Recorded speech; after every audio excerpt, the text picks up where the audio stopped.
My name is Brian Whittaker. I'm the Chief Executive of the Business Trust, and thank you all for being here today. The idea that Golden says he has a hidden treasure for you is to make sure you stick around through the course of the presentation and wait to see what he's talking about.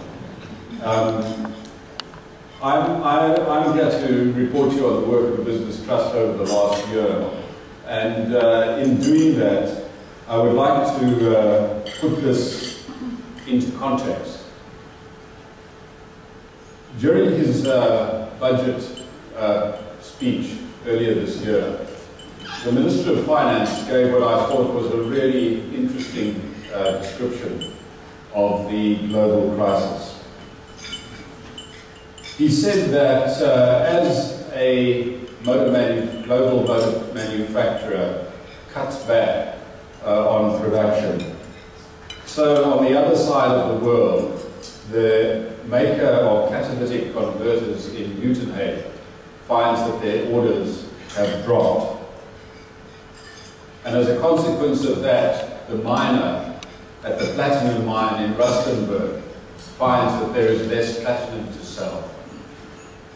And eventually, the lady who sells food to the miners at the mine gate takes home less money every month. The year before last, in the presentations that we made as part of the work of the Business Trust, we told the story of a person, Marcy Toilet, one of the people like the lady at the mine gate.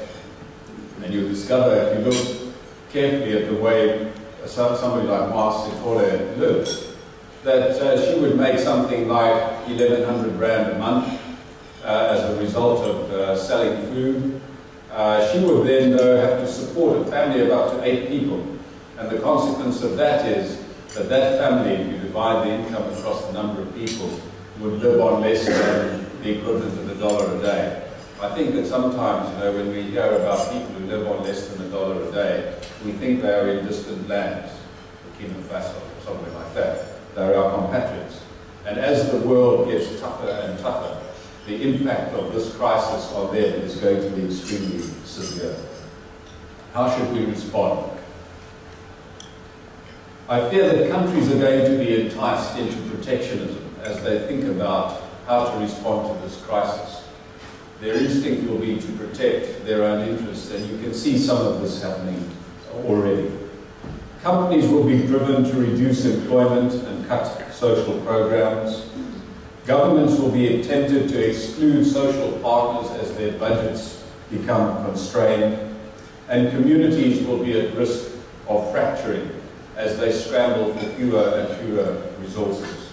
The world is heading into extremely difficult times, and the way we respond is going to have a dramatic impact on not only people in South Africa, but around the world. It's going to have an impact on people for generations to come. What's the central choice we've got here, as individuals, as companies, as countries?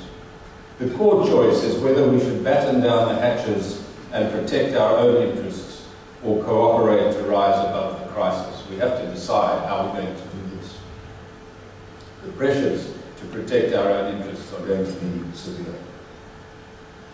In the case of South Africa, the social partners have agreed to work together to address this crisis. At a meeting of the President's Joint Working Group that took place earlier this year, Business, Government and Labour decided that they would form a task team to think together about how to address this issue.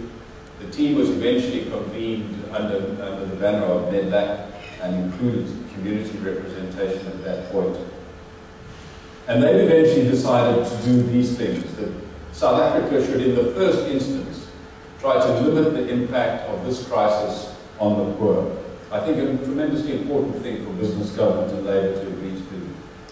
Secondly, that we should continue to build our capacity to grow the economy and to develop communities. There's a great risk in this kind of crisis that we take short-term measures that will damage us seriously in the future.